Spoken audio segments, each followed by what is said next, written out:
Hello, everyone. We are live tonight, and I am so excited because we have a guest that we did have on a previous session, Dr. Miko Nino. And he is here with us to chat about one of my favorite subjects is e-portfolios. I am dying to dig into this subject because I think it is really important for anyone who is in this field of instructional design, especially a newbie who is trying to build her portfolio. So anyway, welcome, Miko. It's wonderful to have you here with us, and Chuck. Oh, thank you. The pleasure is mine. When we talked the first time, I was like, I hope they ask me to come again because it was a blast. It was so much fun. I always enjoy the chemistry between you two and all of that. So, like it. Well, that's the Awesome. nice thing. And I have to say, we were talking about before we went live that we enjoy live better than doing canned videos. It's more authentic. It's real. We're going to make mistakes. All the things that they say you shouldn't do on video production, we're going to do every single one of them. And I think that's the beauty of this. And having you on here, I got to tell you, Miko, as I've told you privately and I told you in the last video, I'm so darn proud of you and what you've done, and you've taken your education to heights that most people can't even think about. But beyond that, what you've done is you created this whole ecosystem of things that are new and exciting. And we're going to talk about one of them, which of course is ePortfolios, but it's this larger program that you're talking about now putting together. And I think when you look at portfolios, I think the fallacy or the fiction to it is it only relates to one thing. That's only about one part of your life or a specialty that you might be involved in. And while you can certainly do that, I think what we're talking about now and what we're going to be looking at tonight is this whole reflection on who someone is as an individual. So all the things they do in their life that contribute to them professionally. And wow, this is cool stuff. So as we get started, tell us about this new adventure, Miko. Well, thank you so much for the kind words. Coming from you means a lot. But yes, basically, I started being interested in ePortfolio as a professional tool for myself because I had an experience that was quite embarrassing. I show up for a job with printed stuff, and I'm in instructional design, and I show up with paper. I'm surprised they gave me a chance, but that was one of the points that they mentioned, that the need to have a digital platform to display and showcase all the things that I had developed, not only in courses, but also in previous experiences. So it started as a natural interest, it started as a need. And I think in some fields, more so than others, you need to have an e-portfolio. That's who you are. That tells the story about your accomplishments, but mostly important, it tells the story of everything that you are able to do for that employer. So that's why they pay a lot of attention to the e-portfolio. My current project is EPICS, the e-portfolio initiative for career success at UNCP. And I know, Denise, you're going to put the link right here. It's coming up. And basically, we are trying to make connections between the learning that happens in college from day one, not only in the classroom, but also when you join co-curricular activities, and how you can start making meaningful, authentic connections that prepare you to get the job that you want in the future. That's the most important thing. When you look at numbers and research, students go to college in the first place because they want to improve their lives.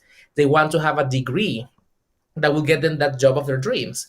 So the sooner you start making those connections as a faculty member, as an administrator, and you tell the students, okay, this very project that we're working on, this is how this can have an impact in your career. And that's basically what we're doing.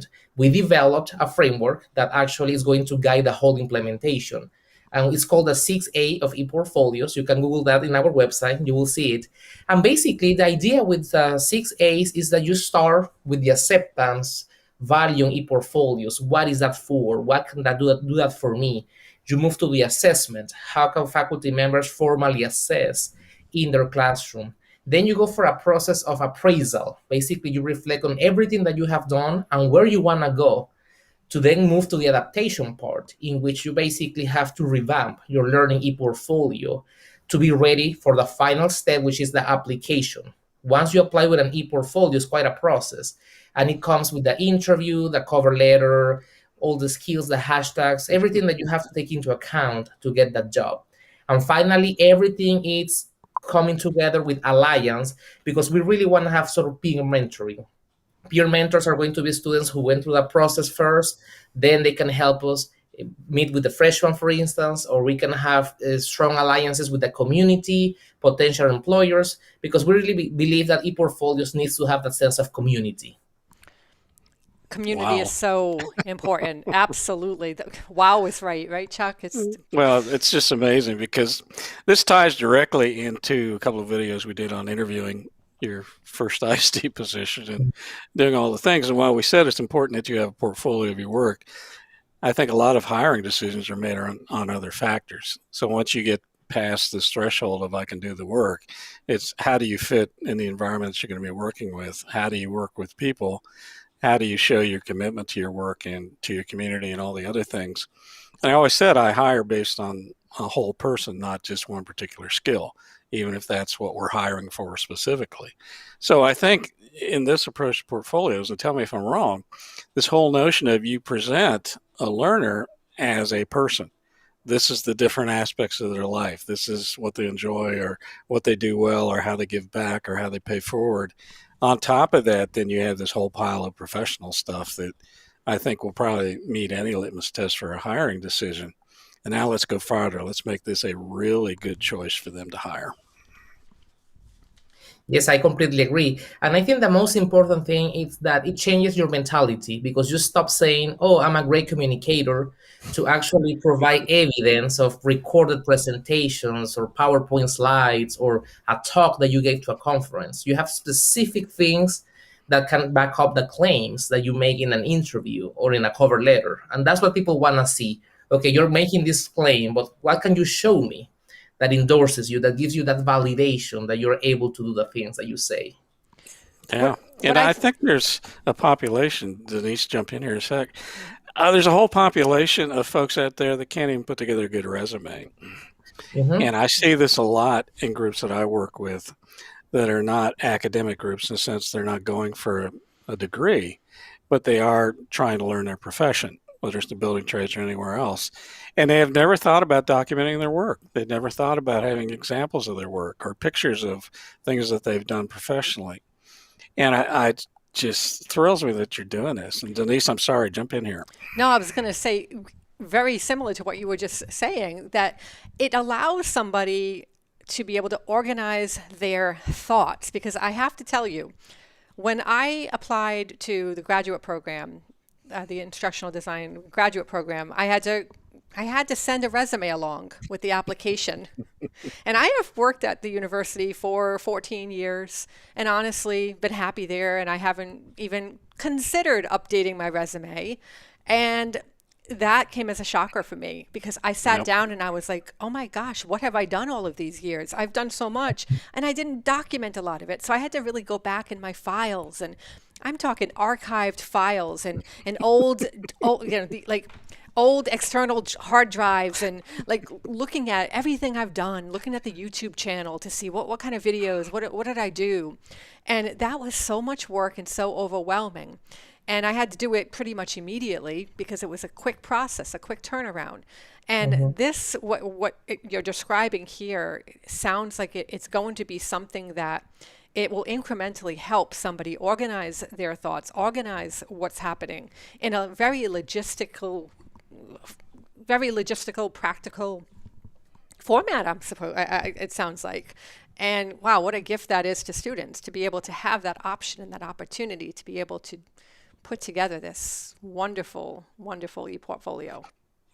Yeah, I always say that the biggest problem that students have to get a job is the lack of documentation. And sometimes people fail to make connections between experiences and how that can endorse you for a skill. And I'm going to give you an example. I had a position in which I didn't get to manage budgets, but because I was in a nonprofit, I was the president of the ATD Valleys of Virginia chapter, and there I had to oversee the budget. So when I applied for a job, even though my current position was not giving me the budget experience, the pro bono, the service one did.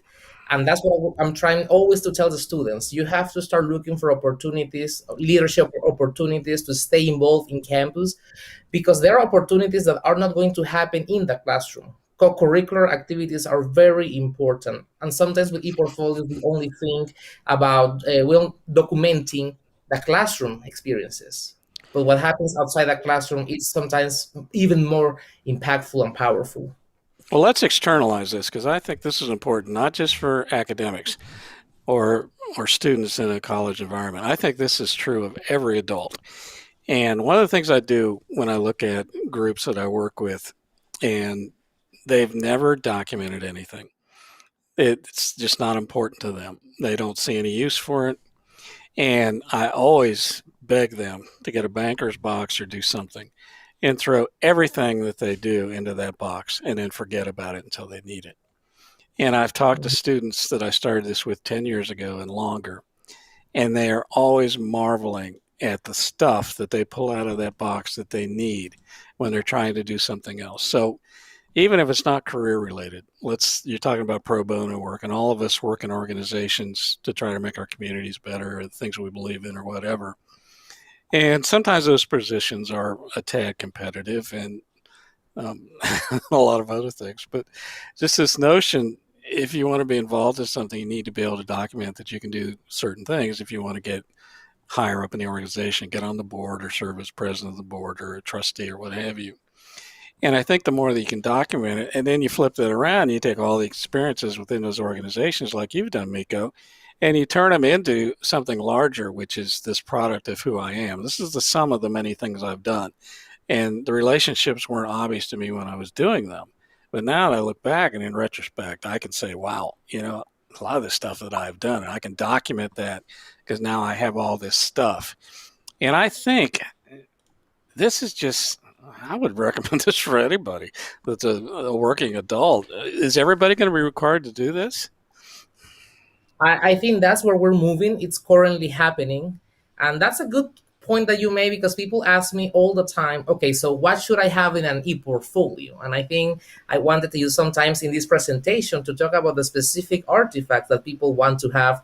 And I'm going to focus a little more on the instructional design one, obviously, because this is the topic here, but it applies across any discipline. So the first thing that I always say to people, they want to see the ability that you have to produce tangible stuff. The e-portfolio is not necessarily about just putting something to abstract and all of that. You have to have a deliverable.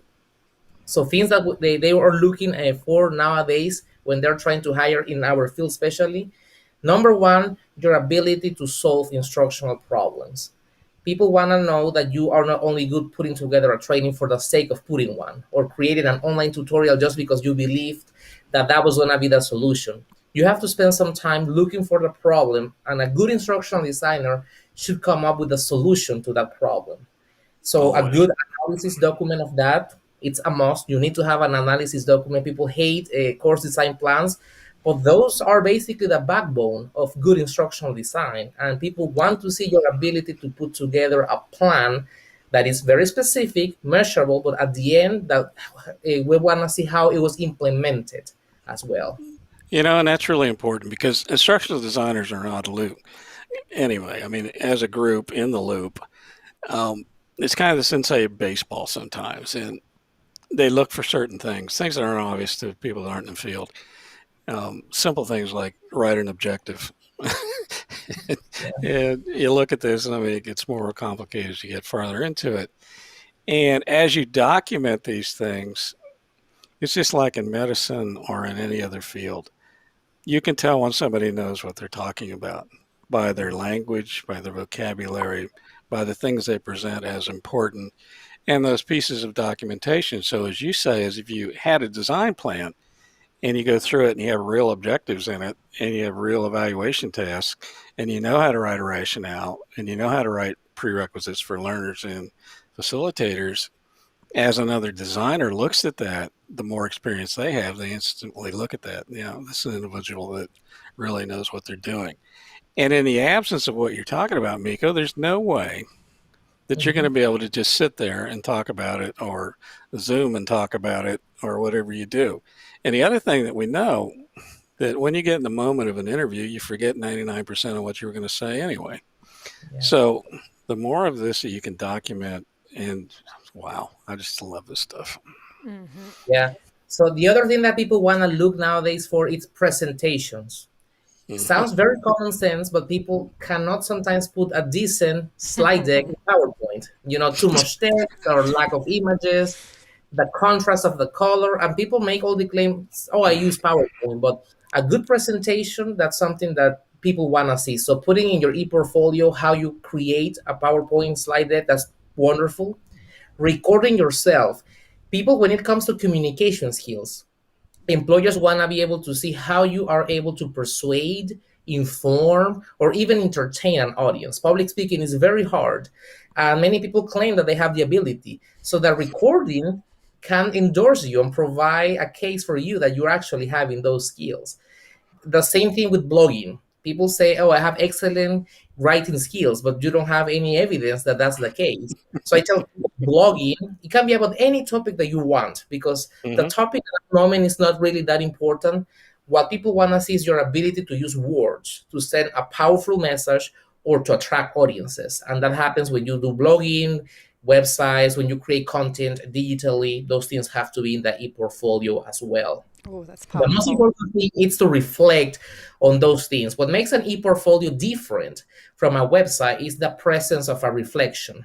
And many people hate to have to reflect on things, but there's a tricky part that I tell them all the time. The best exercise to prepare yourself for a job interview is a reflection. When you have Yep. actually that reflection there, it will be very rare for them to get you off guard with a question, because you have already engaged yourself into that reflective process with an e-portfolio, and nobody at that point knows about yourself more than you about that journey. So that's why the reflection is so important. And even if you believe that there is not worth, there is, because that will prepare you to nail and to ace that interview and to get the Oof. job. Yes. I think that's true. So we will get some examples of portfolios. Get these. We'll find a place to put them, or we can just link to yours. They're making ooh and all on Yeah, matter of yours, fact, Mika. what is Yeah, well, I will get that and I will put we'll that get that. I will It's put that here. portfolio. It's portfolio.com/Miconino. And I like to preach with the examples. I knew you were going to ask me. So I have mine there so people So we'll can take take Yeah, it. care of so that we'll for you. we'll we'll put that URL in there, Mona, Yeah. and momentarily I'll get that URL. Well, let me Yeah. share with you one program I work with and how we have the students assemble a portfolio. And you're hitting on all the buttons of the same things that we do. So this is for the International Masonry Institute, and it's the instructor certification program. It's a 5-year program that apprenticeship instructors have to go through to be able to be certified to teach in these trades. And none of it is about teaching itself. It's not how you lay brick in the line or do any of these other things or scaffolding training or all the rest of it. It's how you are a teacher. And in their portfolio, they have to do a slide deck and they have to do all these other things. But they also have to have a 20-minute video that's broken into 4 parts. So classroom presentation, mentoring, and evaluation. So they have to make this video and show themselves in the classroom or out in the yard showing folks how to do specific skills. There's also a comprehensive exam as part of this portfolio. But the other Trees. thing is, yeah, and boy, they hate that, but I get to grade it, so sometimes I'm pretty easy on it. But the other notion is they have to do a reflection piece. The reflection piece has to be about every course they took in this program and how it impacted them. And was it a waste of time? Did it change the way they looked at things or thought about things? What did they do differently after each of these courses? So these reflection pieces, 7, 8, 10 pages, I've seen them as many as 15 or 20 pages. And it is so powerful in a portfolio to have people reflect on their work and their life. And there are times I sit there in tears because of the things that some of these folks have gone through to get to this goal of theirs. Because you can imagine 5 years coming in once a week, um, 1 week a year for 5 years. None of them are close, so they all have to fly in and they have to get time off work and they have to do all these things. So it's a major sacrifice for them. But then to come in and do something completely different than what they do every day, and it's so reflective of them. And you learn things that you would never know otherwise. And if I was an employer and I was looking at this portfolio from these students in this program, I would just be so impressed with them. And it's about this whole person. It's not just about this one thing. And I'm so happy that you're doing reflective pieces and other things. And I think video should be a big piece of that. Yeah, absolutely. And one thing that you mentioned that is very interesting is like many programs are already using assessments portfolio, which is for accreditation purposes or to check the process to get the degree. And one thing that we're very intentional about, and I tell people, those e-portfolios are powerful, but they're not necessarily the best tool to apply for a job. Because Right. sometimes the hiring manager has a couple of seconds to look at your job before they move to the next applicant. And when you Right. have too much text, or when you have artifacts that are not really very clear about the things that you can do, you're going to miss a chance. You only have a couple seconds to catch their attention to make sure they think you're the one. And that's why we are very intentional about spending some time adapting the e-portfolio, the learning e-portfolio or the assessment e-portfolio, adapting it to be competitive to get a job. You have to engage into that process. You have to You have customize. to do it. Yeah. Yeah. No, I to absolutely agree with you. Yeah. So Denise, as you're going through this as a graduate student, how is this conversation changing the way you're thinking about your portfolio? Yeah. So when we spoke last, Miko, you had put that Portfolium website, the URL, and I was like, okay, I'm going to go check this out. And immediately, like the next day, I put together, like, I started making a portfolio on this site because I thought, wow, this is really user friendly, and this is exactly what I wanted. Like, I wanted a place where I could store stuff and organize it in such a way that allows me to see where my gaps are. Like, for me, that's the biggest light bulb that went off was, okay, what am I missing? What kind of gaps do I need to fill in here? Because what do I want to do with instructional design? What have I not done in terms of things that I can be doing right now as a student, but also pro bono, and to be able to build up this portfolio. And so it's a really great tool. So that was a big light bulb that went off. Is it's a great tool for seeing where you need to improve, what you need to be working on, because that's the whole point of this portfolio. Is it's that compilation of things that prove that you can do the work that you say that you can do. And if I have not done that work yet, then how can I, okay, now I need to say, okay, I need to do that work. And so that right there, to answer your question, Chuck, was the biggest thing that I learned so far. The asset of a portfolio is being able to see what do I need to do. And I have from that gleaned areas that I could be working on. And so I started to work on those areas and putting together analysis and starting to create a design plan for a course that I want to create, and to be able to do a full course design and then a lesson plan and then the implementation and all of that. And I saw that that was the need I needed to fill. So yeah, it's really exciting.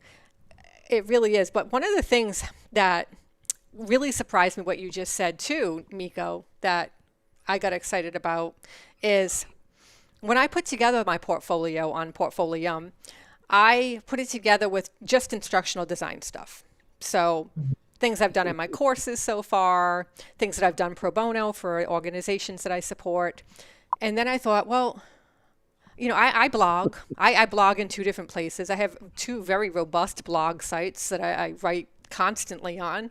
I have 2 podcasts that I manage and I produce and I host. So all of these things could also be put into that portfolio because it proves that I have these presentation abilities, the writing abilities, even this show. I mean, even this channel is something. Even this channel? Well, what I'm saying. Wow. No, but like it shows, you know, shows I could interview, I could talk, right? Shows you could put up with me. Oh my God. But these that's types of 30% things, of it. well, of course, right? Yeah. These things are really important. And I didn't see those as elements that could be added into an ISD portfolio. And I could see how that would be the case. But another thing that I wanted to I pick your brain about, you just brought up an important point about you have a few seconds to shine to an employer. And if you're sending them a portfolio site that's just very robust, but maybe not well organized or adapted to the position you're applying to, that would be my question: is how do you? That's a loaded question, but is there a quick tip, a quick and dirty tip to getting your portfolio adapted to specific jobs that you're applying for? Do you change it around all the time depending on what you're applying to? How does that work? Good, good. That's a great question. So the good thing about Portfolio is that you can have a page devoted to a specific skill. It's like online content development or faculty training. So when they click on that link, only the projects related to that are gonna be showing up. So that's why I tell people you need to have a tool, doesn't have to be Portfolio, but you have to make sure you categorize and you only show what you need for that job. One thing that happens a lot is like you have to make a good use of keywords and hashtags, because in many hiring processes, the first weeding out a component is through keywords. They look for specific words. So you have to make sure you use lots of white space. You cannot put too much text to the point that the keywords disappear.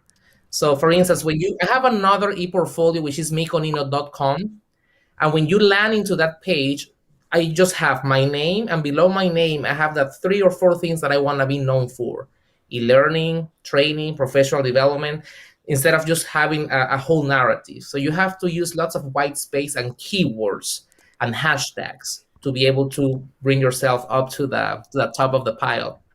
The other thing is make sure you have good message design and universal design principles. People sometimes mix colors that they don't go well together. Sometimes they have typos. Typos are a big no-no. Sometimes people overuse bolding. They use red. Like, you have to really pay attention to message design. And if you Google message design, you have a lot of information on what things not to do and what things are more attractive to the eye. So message design, your best friend right there. And the other aspect is like you have to showcase your ePortfolio and make it available since day one in college. It's never too early to start thinking about your next job. As a matter of fact, what I like about Portfolio is that there's a jobs section and you can apply for jobs directly through that tool. And actually, employers are using Portfolio to look for candidates.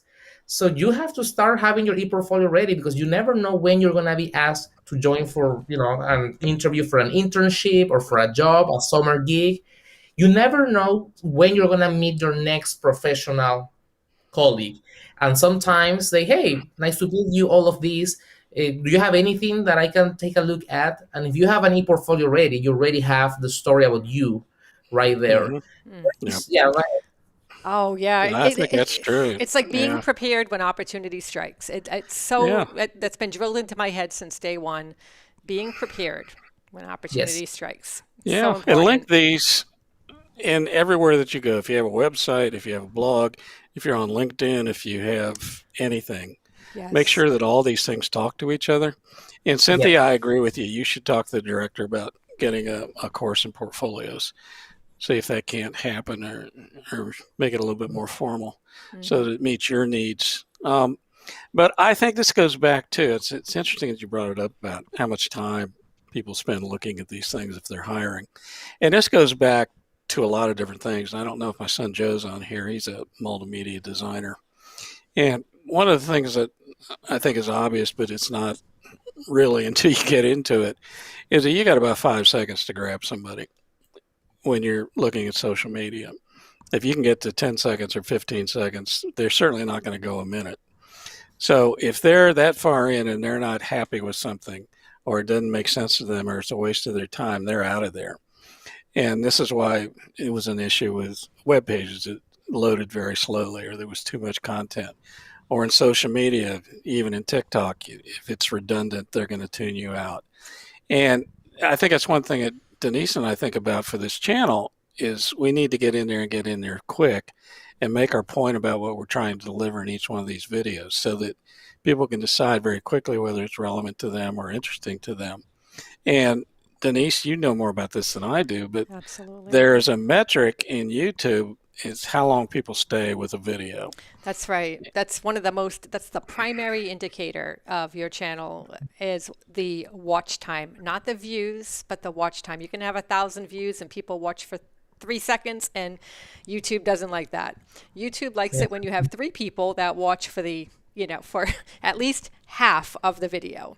That's a good marker. Anywhere between 35%, I think it is, and 50%. That's what YouTube likes. And so they'll rank you higher in algorithms and all of that.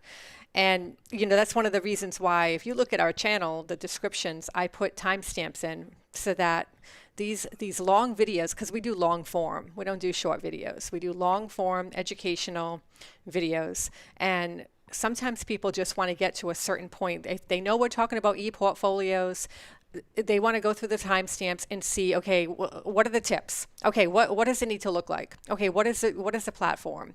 And so they can go to timestamps and see those particular areas that they're interested in, so that they can get what they need and from the video, because people don't want to waste time. Some people don't have an hour to spend watching an entire video. They want to know what they want to know, and that's why it's really important. And I think that is the same thing we're talking about with the portfolios, is organize it in such a way that allows the viewer to be able to get a very quick snapshot of, okay, is this what I'm looking for? And if not, let me move on to the next, because I don't have time to sift through pages and pages of content to be able to see. But if there are like headers and content areas, like you said, content specific areas, then great, you've just made their life a lot easier. And you've proven that you can think in that capacity too. Yeah, that's absolutely right. One thing that I tell people all the time is, like, make sure you have everything in one spot. Sometimes when I ask people, I was in a search committee a couple of months ago, and when you ask people for samples of their work, they send you disconnected links, and that always works against the candidate. Make sure everything is centralized in one spot. And furthermore, when you apply for a job, even if they don't ask for an e-portfolio, make sure you have one, and you share the link in the cover letter, in the resume, and anywhere else that you can. Some applications have a box for website. That's where you put the link for your portfolio. There is a student that I know from another institution that he got his dream job because of the e-portfolio. And basically, when we were having this conversation, he mentioned that what happened, and he realized that in the interview, because he applied with the e-portfolio, he felt that they already knew about him. So the story about his life and his journey and the things that he was able to do was already narrated, even before he got to the interview, because of the e-portfolio. An e-portfolio will help you also to develop and build a very healthy, professional, strong online presence. You don't want people to Google your name and then the one thing that shows up is a party or just vacation or something silly like that. Nothing wrong with that. Or worse.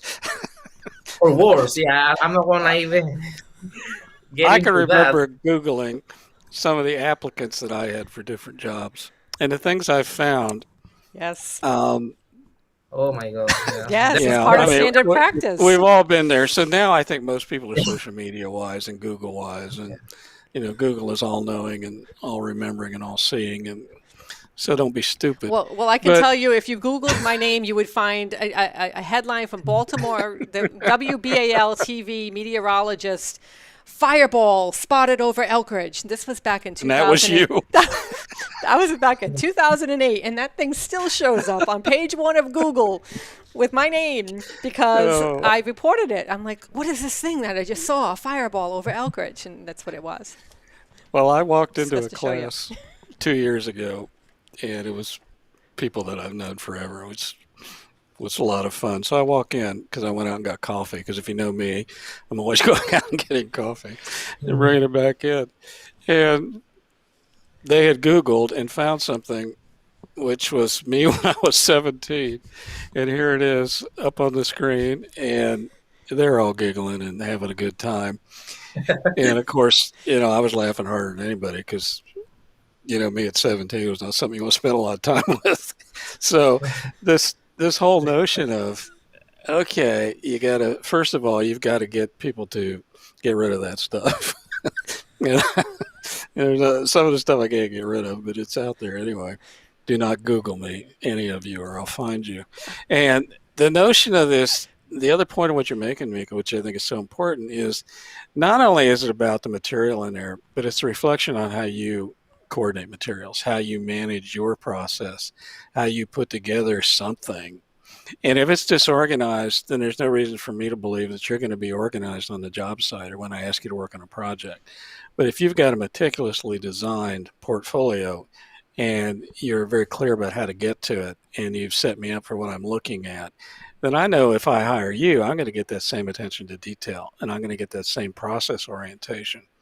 And it's those intangibles. When you've got 250 applicants, you're going to have to be pretty good to get in that final 10 or 15, and certainly to get the job. But I was always impressed with somebody that was organized, that knew what they wanted, that knew how I could get what I needed from them, presented themselves in such a way that I knew that if I had any question about anything, they could direct me instantly to what I needed. And they presented themselves not only professionally in terms of that portfolio documentation, but they showed me that they can handle the process. And that to me is just as important sometimes. Absolutely. That's another thing that people want to see. And speaking about instructional design, I want to tell you something. Many people think that the only thing that matters is expertise with the technology. Many people say, oh, I know how to use Storyline, Captivate, Rise, Camtasia, you name it. And that's okay. That's great. Actually, people want to see your ability to produce content. And that's an easy requirement to provide evidence. You basically show something that you use and created with the tool. However, for instructional designers, I want to see your ability to apply theory. And I can tell when you are somebody who just knows how to use the tool to put something together versus somebody who actually understands the learner, understands the audience, knows exactly how to chunk information, how to build assessments, how to be engaging, how to customize instruction for different audiences. So even if you don't believe people notice those things, you can always tell when somebody's a seasoned instructional designer or just a technologist. Because there's nothing wrong with just being a technologist or a content developer. But if you want to get a job as an instructional designer, then you have to make sure the application of theory and principles and your ability to create instruction that is customized for audiences, it's there. And I think that is so important, because what you want to do as an applicant, as an employee, as a manager, designer, instructional design, is you want to future-proof your career. Mm-hmm. And the best way to date your career is to be very good at software, and then the software disappears. You have no design skills to back it up.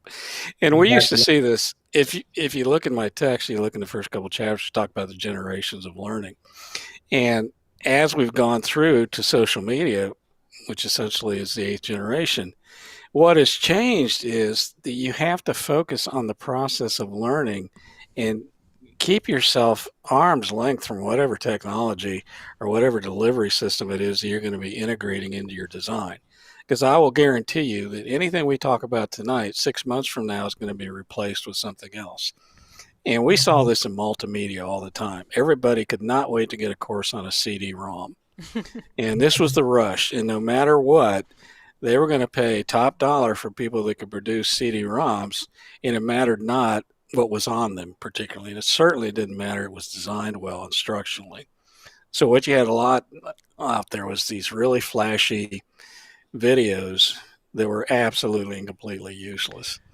And I really think it's important for future-proofing that don't concentrate on technology. I guarantee it will change. There will be something better tomorrow.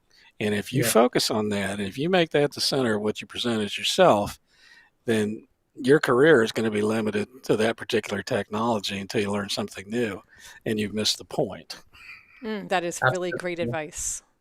Yeah, because I personally would have thought complete opposite. When I would have thought, okay, let's put together as many modules as I can and show the bells and whistles of what I can do technologically, and show that part off, make it shine. Yeah, see, you just you really just threw that into a tailspin, which is really great. I'm really glad that I just heard that. I didn't mean to do that. No, but I mean, think about this in terms. Okay, so one of the most popular shows on television is How It's Made, right?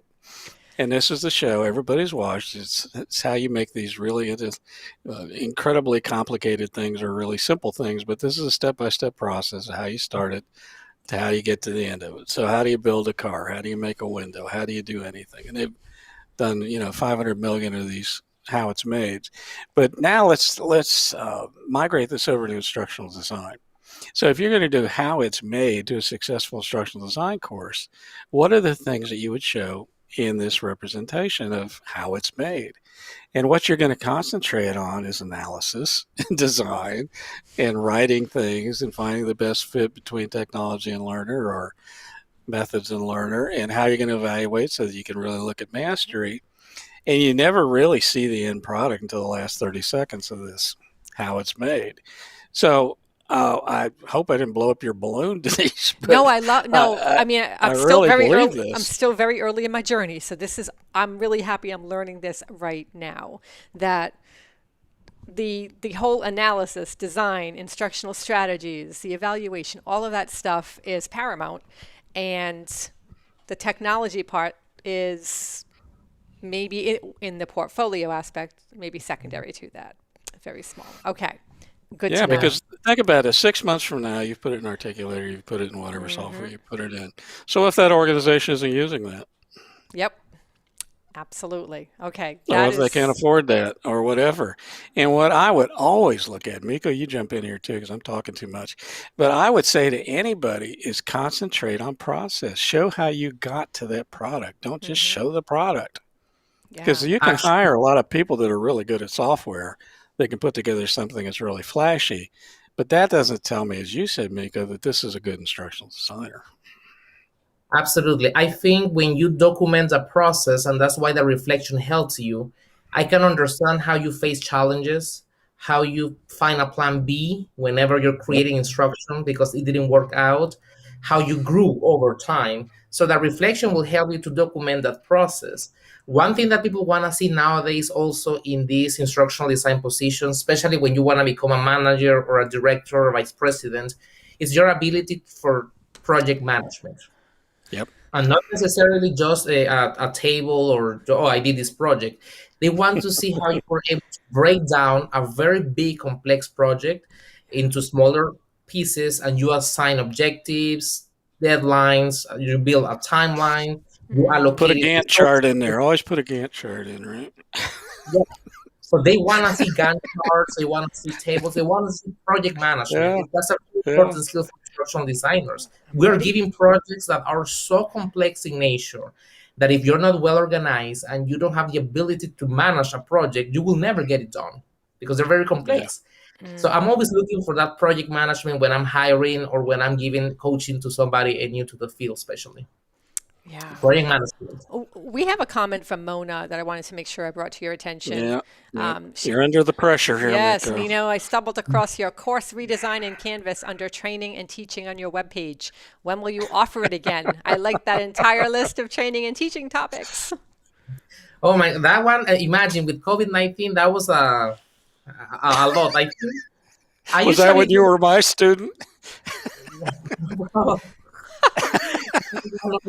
Yeah, I still dream about that because we did it so many times for COVID, and I had to talk about Canvas for a whole year. That sometimes I think I have weird dreams with the LMS and stuff like that. But that's a whole other conversation. I still have nightmares with LMSs. One thing we might want to think about, Denise, and we're going to bring you in the middle of this, Miko, because you're free talent, is why don't we go through this process that you're talking about putting together some of these portfolio pieces and make it a video so that not only are we talking our way through it, we have some tangible representations of what you think is best of the art in terms of how to do reflection and how to do these other things. And I think that would really be something that people would be interested in. Absolutely. Always happy to do that. So basically, Mona, I do those trainings, those talks upon request. Schools, universities, they invite me to talk about e-portfolios or course redesign, instructional design, gamification, which is one of the lines of my research agenda, actually, digital game-based learning and gamification. So you can always contact me. My contact information is there, and we set up a time, and I'm happy to deliver the content. We talk. And there you go. We got to do another session on gamification too. I'd like to do a whole hour on that. So one of these times Yeah. when you come back, we'll either do a live session or we'll do a canned interview or something. But people don't realize what gamification is and how much it reaches into instructional design and most advanced training. I mean, it's there, Yeah. and people just don't even Now that realize it's there. you mentioned gamification, you hear many instructional trends. Well, people want you as an instructional designer to take risks and to provide evidence that you have developed things like maybe a game, an app, micro learning, a flipped classroom, video based learning. I mean, you hear of all of these trends. Take some time, maybe take a project and try to make it completely different than what you would do it. If you don't have the ability to do that because of your current job, just put instruction about something that you're passionate about, Yeah. cooking, winemaking, brewing, a sport. The content doesn't matter. What we really want to see is your ability to deliver instruction to people. So you can have a video for endorsing yourself with micro learning. You can have another video with a gamification strategy that you applied. You can have another online tutorial implementing some use of social media. All of those things. Don't worry about the topic. Just make sure it's something that conveys your skills to instruct other people. That's what people want to see. Yeah. Well, let me ask you about gamification because I have a question. Sure. I have worked peripherally in this on and off. And when I was working on a project with Sarnoff Labs in Princeton, and Sarnoff goes back to RCA and Mr. Sarnoff, who did all that. And this was during the time of HD TV. So when they were trying to come up with standard for digital television, there were, I think, 6 or 7 formats that were fighting over this. And Sarnoff had one of them, and they eventually won this competition to be the standard that we now all use when we watch broadcast TV. But long story short, part of the team that worked on this was a couple of folks from Oxford in the UK that were here to work on this. And we used to get into these side discussions about gamifications and simulation. And I can't remember the gentleman's name, and I'll have to look it up in my notes. He was so brilliant. He's one of these people that's so smart, you just, no matter what you said, you felt stupid. You know, one of those people. He was so gracious and a wonderful person, and we would talk about this. And we would go back and forth. And he finally looked at me one day and he said, Chuck, this is the highest order of instructional design. There is nothing more difficult to do well than gamification. And I just wonder if you agree with that. Yeah. It's like when you say gamification, when it's not well done, it's like comedy. Bad comedy is the worst thing that ever happened. You know, like a bad joke. That's like, Yes. It's like Pong. yeah. It's the So- Pong of instructional design. I know, right? So gamification is one of those things that basically your instruction can become that, a joke, if not well implemented, because your learners can start seeing the whole thing as a very informal, relaxed, pointless social event instead of actually instruction. So you have to find strategies about why am I going to use gamification? What's my goal? Is it because they are not motivated? Is it because the topic is really boring? Or is it because I want to reward them for their performance? And depending on the goal that you might have, then you design instruction applying gamification. So that's the part, not to push it just for the sake of pushing it, but really doing it because you understand the needs that your audience has. And that's why you look at the gamers as a group and you find that they're the ones that are most often hired as programmers and other things because they can think that way and they can work through that. And do you think there's anything more difficult in instructional design in terms of technical abilities from a designer? I mean, you look at simulators, you look at all the things that are really associated with gamification, which is what these gentlemen were working on. And you think about all the things that go into that and trying to create an artificial environment that's real for some degree of training or whatever you're trying to accomplish. And I think about it, and I can't come up with anything that I think is more complex or more difficult.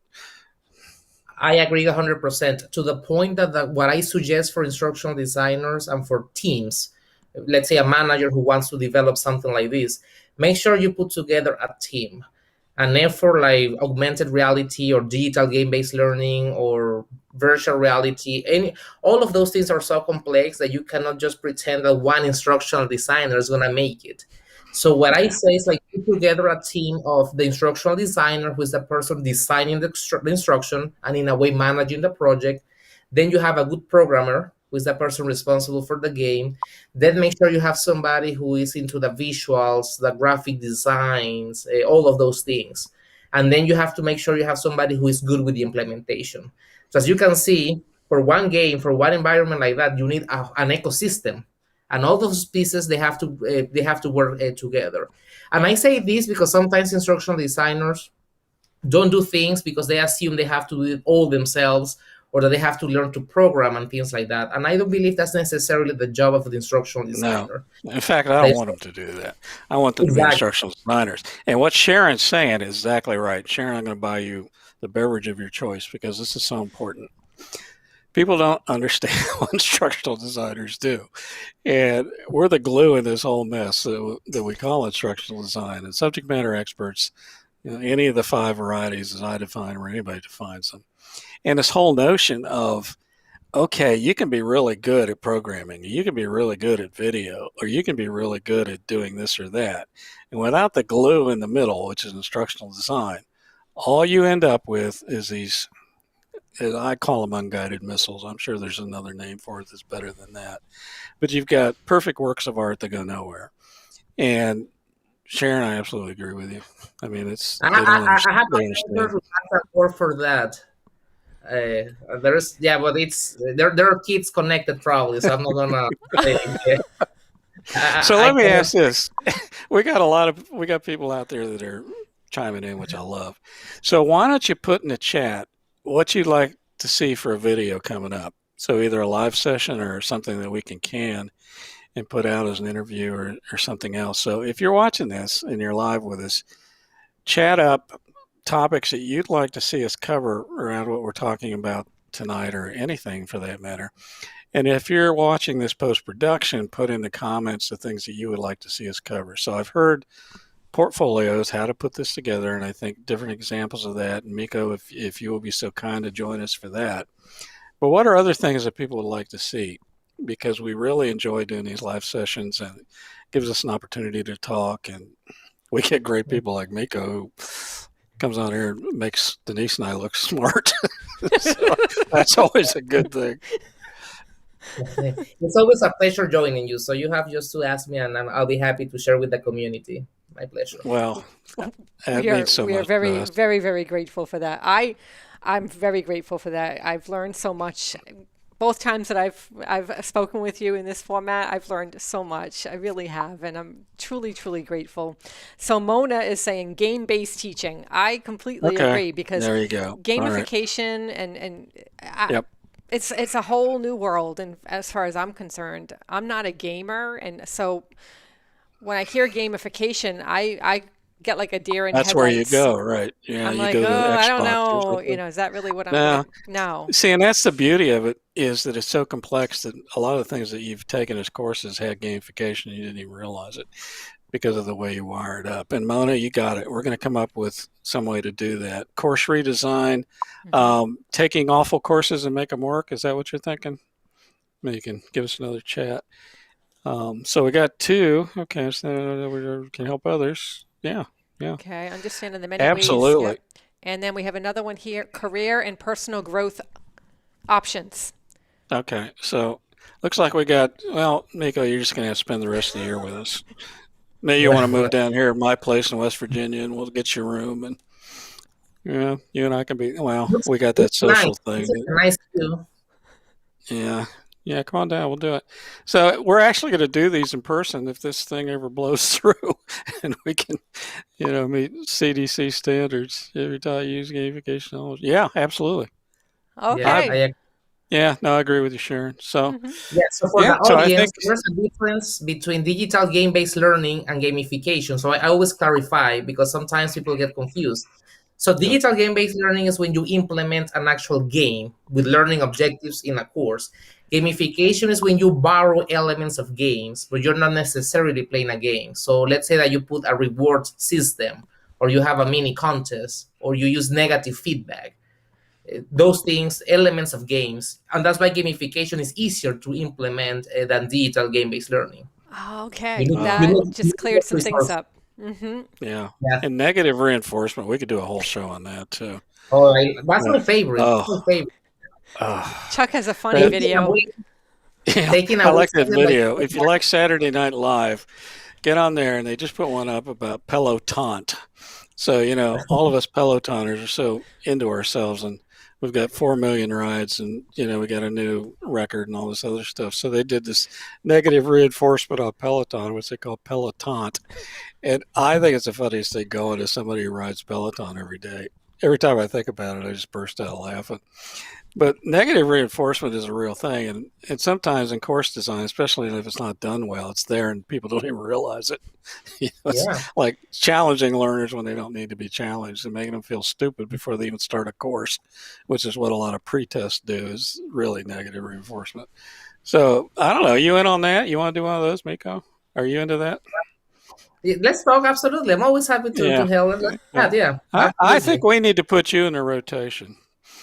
Oh. Do you want to rotate in on these? Just let me Because know. we've got, we want to have some regular folks that come on with us for these live sessions, because I have no personality. Denise has a lot of personality, but I'm personality deficient. So we need outside help with that aspect of it. But, I really think we've got, don't you think, Denise? I think Yes. we've got 5 now. Yes. And Mona says, thank you for the clarification, as do all of us. See, that's why you need to be here. I think, whatever you're doing, just resign and just come on the channel. Oh, okay. But That money I'm thing glad is so overrated. it's good to have a plan B. I always say. So now It's always good. You've got to have a plan B. Yeah. So now I have officially one. So I hit you up if needed. Well, we're coming up on our time limit here, so if I don't see anything else flash up on the chat that Denise has got. Just that Mona says thank we're you, all Mona. doing great, so thank you. Well, Mona, let us know where to send the check. We'll take care of that. We do appreciate that. But no, so yeah, I think you should consider yourself a regular, and let's come up with a list of topics. And we ought to probably do a production sheet through the end of the year, Denise, and get these topics in there Absolutely. and do all that. It's just going to be so much fun. So let us know in the comments what you think, what you'd like us to do. Thank you, Mona. Thank you, Mona. Thank you I so hope we much. covered everything that you wanted to do. So we're right at that time now. We don't want to go over an hour because we know a lot of you need to get porridge and watch the news and do things. So anything you want to add, Miko? Because my golly, this was fun. This was Amazing. no time. Yeah, you're incredible. The same thing that I always say. Sometimes you have to take a risk to win, to make it big, to take it to the next level. And an e-portfolio should be no different. Think about experiences that maybe to the common sense or eye doesn't seem to endorse you for anything, but maybe upon reflection, that experience maybe change your life in a way that will make you the top candidate for a job. So the e-portfolio is an opportunity to sell yourself, and you should not do it playing it safe, because the competition is crazy out there. So you have to make sure you give it all. And sometimes thinking outside the box and taking a risk within reason, you don't want to go too crazy and shock the audiences in a negative way, is what gets you the job. Thinking completely different, not because it has been done this way means that it has to continue that way. You have to use these opportunities to, in a way, reinvent yourself, which is a word that I have heard you, Chuck, use a lot. Reinventing yourself, the e-portfolio helps you do that. And I think you have to be a risk taker. You have to be a calculated risk taker to be a success in instructional design. Cynthia, thank you for the thank you, and thank you for being here. Thank you to everything and everybody. By golly, Denise, I think we livened it up, the live session. Miko We just, did. we got a star here. Yeah, Love it. Yeah, Yes. so cool. Nice. We had a Thank great you. time. Thank you so much, everybody, for joining us for this session. We've really enjoyed it. The feedback, your comments, your questions, just really kept it engaging and interactive. And that's what we love. And that's what we're here for. So thank you for being a part of it. Join us on the first and third Tuesdays of the month for these live sessions at 6 p.m. Eastern Standard Time. Until then, have a great time instructional designing out there. Bye. We'll see you in 2 weeks. Bye-bye. Bye.